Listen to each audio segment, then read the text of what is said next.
Organización y jerarquía de memoria. El tema 3 de este curso lo estamos dedicando a estudiar la estructura de computadores. En la primera lección analizamos los elementos constitutivos de un procesador y en las siguientes lecciones hemos presentado el funcionamiento y el uso de un procesador a través de su lenguaje máquina y lenguaje ensamblador. Las 3 lecciones siguientes las vamos a dedicar al sistema de memoria y concretamente en la presente videoclase vamos a describir la organización y jerarquía de memoria. El sistema de memoria está formado por las unidades donde se almacenan tanto los datos como las instrucciones y tiene dos cometidos fundamentales. Primero, poder trabajar con información, es decir, procesar información. Evidentemente, el procesador debe contener, en otras palabras, almacenar las instrucciones y datos con los que en un momento dado se está trabajando y almacenar allí, por ejemplo, los resultados intermedios, etc. Pero, por otra parte, tiene que tener la capacidad de almacenar información tanto de forma temporal como de forma permanente. Concretamente, los programas y datos deben estar almacenados en unidades donde la información permanezca a lo largo del tiempo. Tradicionalmente se consideran dos estructuras básicas de memoria que están diferenciadas principalmente por su velocidad y volatilidad. Por una parte tenemos la memoria interna, que está constituida por registros del propio procesador, la memoria caché, que está constituido por circuitos de una tecnología que se denomina RAM estática o abreviadamente SRAM. Luego tenemos la memoria principal, constituida por circuitos de tecnología RAM dinámica o abreviadamente DRAM. Y por otra parte tenemos la memoria externa, también denominada memoria masiva o memoria auxiliar o memoria secundaria. Entre las unidades de la memoria externa podemos citar discos de estado sólido y flash USB, dispositivos magnéticos, tanto discos magnéticos como cintas magnéticas, y por último, dispositivos ópticos. El sistema de memoria se estructura en bloques físicos de un determinado número de bits. Un bloque físico es la cantidad de información transferida en una operación individual de acceso, ya sea de lectura o de escritura. Para leer o escribir una información es necesario dar al sistema de memoria la dirección de acceso al bloque físico. En otras palabras, cada bloque físico tiene una dirección. En general se accede por direcciones, aunque también hay memorias direccionables por su contenido, en las que para acceder a una determinada información no es necesario dar una dirección, sino parte de su contenido. Ejemplos de bloques físicos son los siguientes. Dentro de un procesador, las unidades de información que se utilizan se denominan palabras. Aquí los bloques físicos son palabras. También para acceder a la caché o a la memoria principal utilizamos unidades de información que denominamos palabras. Y para pasar la información de disco a memoria principal utilizamos unas unidades de información o bloques físicos que denominamos sectores o clúster. Para analizar las características de una unidad determinada de memoria podemos considerar diversos parámetros como son la permanencia o volatilidad, es decir, si al desconectar el suministro de energía eléctrica a la unidad permanece o no la información. Luego tenemos la capacidad, medida en kbits o byte, megabits o megabyte, gigabits o gigabyte, etc. Otro parámetro importante es la velocidad de acceso o velocidad de transferencia de la información entre la memoria y las otras unidades del computador. Otro parámetro de gran importancia en la actualidad es el consumo de energía eléctrica. Este parámetro es sumamente relevante para los sistemas informáticos móviles. También hay que considerar el tamaño, la disipación de calor, la durabilidad de la unidad, el precio, el ruido de ventiladores y motores, la ruidosidad de componentes, etc. La velocidad de funcionamiento se puede determinar por medio de los siguientes 3 parámetros. Primero tenemos el tiempo de acceso a memoria o latencia, que es el tiempo que transcurre desde el instante en que se presenta una dirección a la memoria y el instante en el que la información queda memorizada, en cuyo caso tenemos una latencia de escritura, o está disponible para ser usada, en cuyo caso el tiempo de acceso a memoria se denomina también latencia de lectura. Otro parámetro que nos da idea de la velocidad de funcionamiento de la memoria es el tiempo de ciclo de memoria, que es el tiempo mínimo que debe transcurrir entre dos accesos sucesivos a ella. Y por último, tenemos el ancho de banda o caudal de datos, que es el número máximo de bytes que se pueden transferir por segundo entre una unidad y otra. Desde un punto de vista tecnológico, nos interesa que la memoria sea muy rápida, muy capaz y que ocupe y consuma poco y permanente.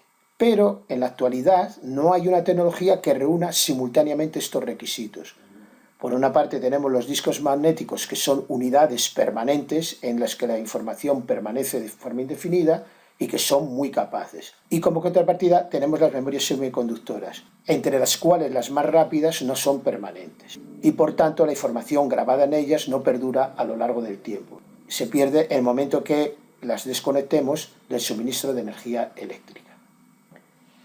Considerando globalmente la forma de almacenamiento de información de un computador, se puede establecer una jerarquía de memoria bajo 4 puntos de vista. Por una parte está el tamaño o capacidad de almacenamiento, que debe ser suficiente teniendo en cuenta las aplicaciones para las que se va a utilizar el sistema. Por otra parte tenemos el tiempo de acceso, que debe ser lo menor posible. Por otra parte tenemos el ancho de banda, que debe ser alto. Y por último el coste por bit, que debe ser lo más reducido posible. De esta manera podemos establecer esta jerarquía de memoria o pirámide, donde el lugar superior lo ocupan los registros de la CPU y en el lugar inferior las cintas.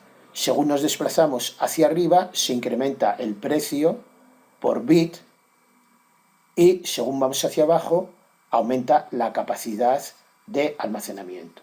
También la velocidad se incrementa de abajo a arriba.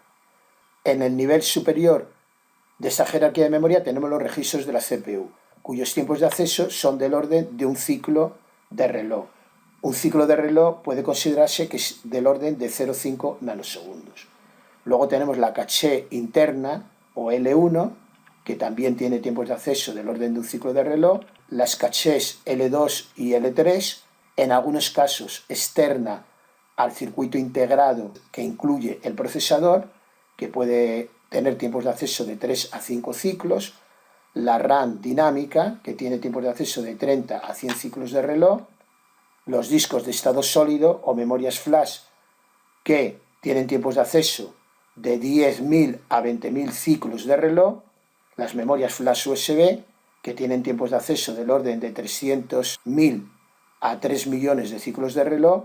Y a continuación tenemos los discos magnéticos, que tienen tiempos de acceso del orden de 10 millones a 100 millones de ciclos de reloj. Como vemos, las diferencias de tiempos de acceso de los registros de la CPU a las unidades de disco magnético son sumamente elevadas. Esto supone que mientras hacemos un acceso a la unidad de disco magnético, se podrían haber hecho del orden de 10 a 100 millones de accesos a los registros de la CPU. En esta imagen pueden ver algunos datos comparativos y concretos para unidades de los distintos niveles de la jerarquía de memoria. Concretamente, en el eje Y se indica el ancho de banda y en el eje X el coste en dólares por cada gigabyte de capacidad. En esta otra imagen podemos ver otros parámetros también para distintos tipos de memoria, que son el tiempo de acceso de escritura en el eje Y y la capacidad de memoria en el eje X. Como ven, los tiempos de escritura van del orden de 1 nanosegundo a 1 milisegundo y la capacidad de memoria en los rangos de 1 megabit a 100 gigabits. A continuación voy a describir cómo se organiza el sistema de memoria teniendo en cuenta la jerarquía de propiedades. Los programas y datos se encuentran siempre almacenados en el disco magnético. Por otra parte, las instrucciones y datos en ejecución obviamente deben encontrarse en los registros del procesador. Cuando el procesador requiere una nueva instrucción o dato, intenta obtenerlo del nivel inmediato inferior, es decir, de la caché. En caso de que esta información no se encuentre en la caché, el sistema operativo tratará de captarla de la memoria principal, es decir, de la RAM dinámica. Y en caso de que no se encontrase en esta unidad, lo trataría de obtener de disco. Siempre, como he dicho anteriormente, la información tiene que estar en disco.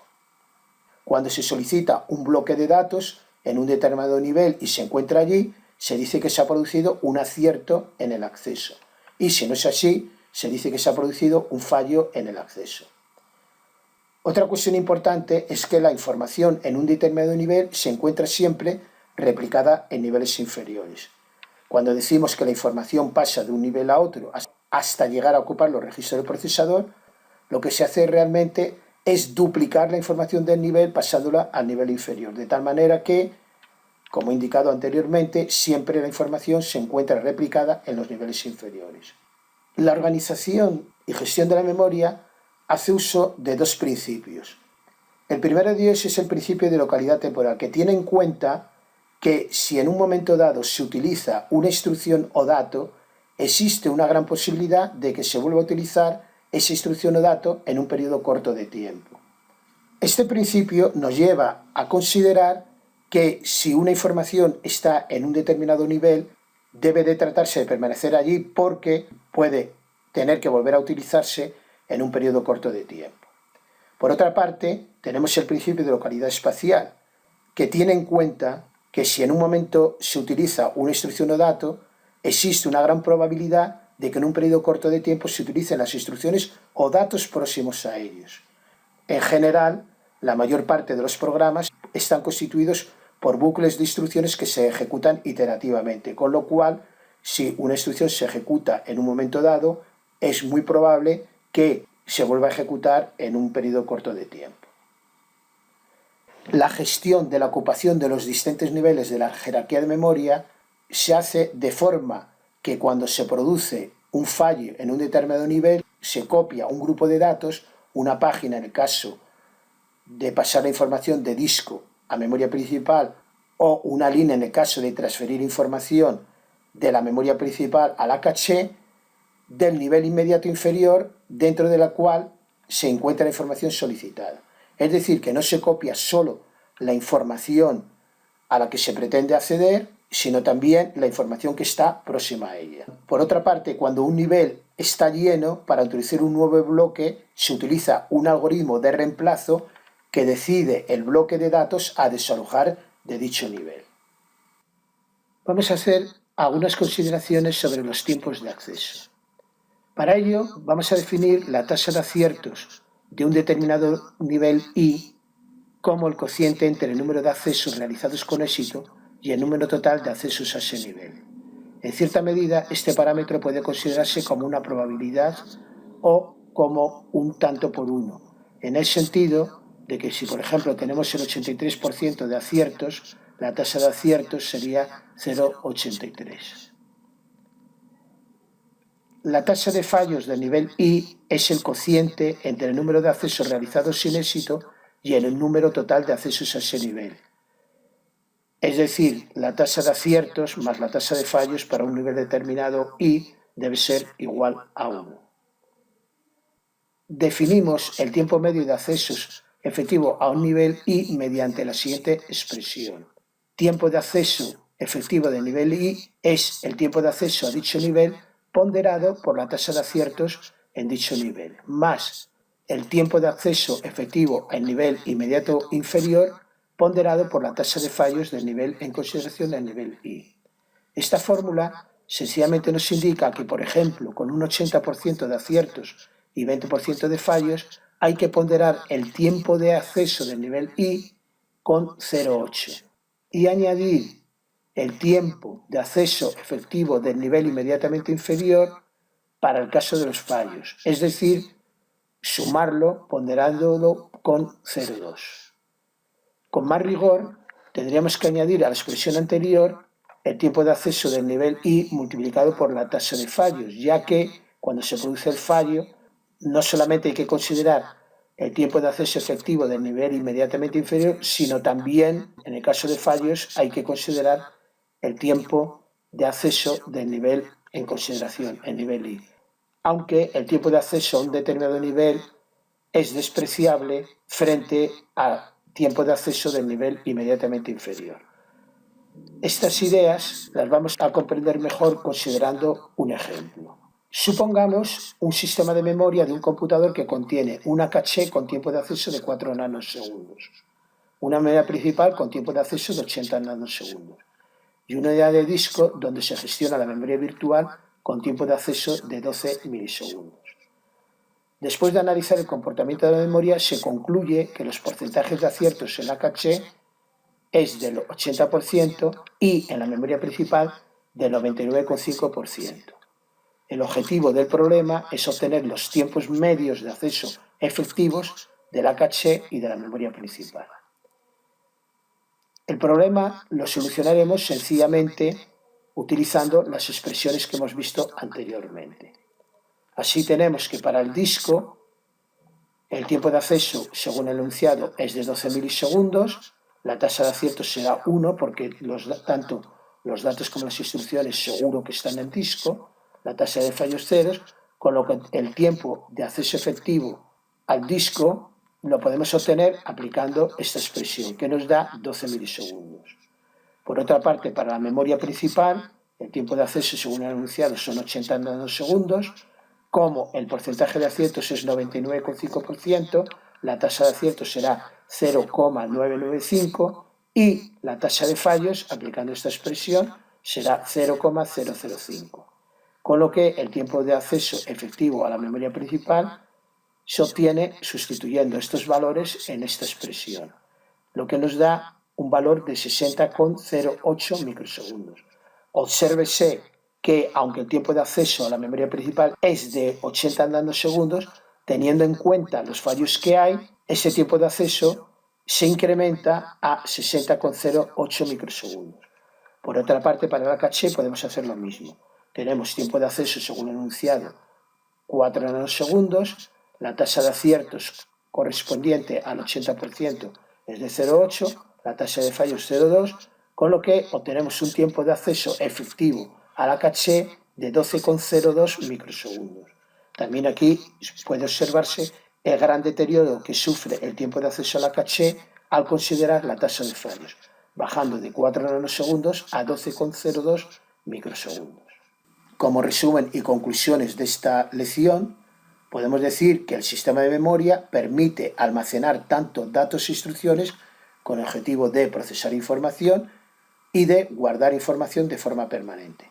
Por otra parte, en la actualidad no existe una tecnología que reúna simultáneamente todas las características deseables: tiempo de acceso bajo, capacidad alta, permanencia de la información, bajo consumo, etc. Dentro del computador existe una jerarquía de memoria. En general, toda la información se encuentra en disco y se va copiando en niveles superiores más rápidos según la va necesitando el procesador. Y por último, es más real y práctico medir las prestaciones de un nivel de la jerarquía considerando tiempos efectivos de acceso, que tienen en cuenta los tantos por cientos de fallos que se producen al acceder a la información. Y con esto concluyo esta videoclase que espero haya sido de su interés. Muchas gracias.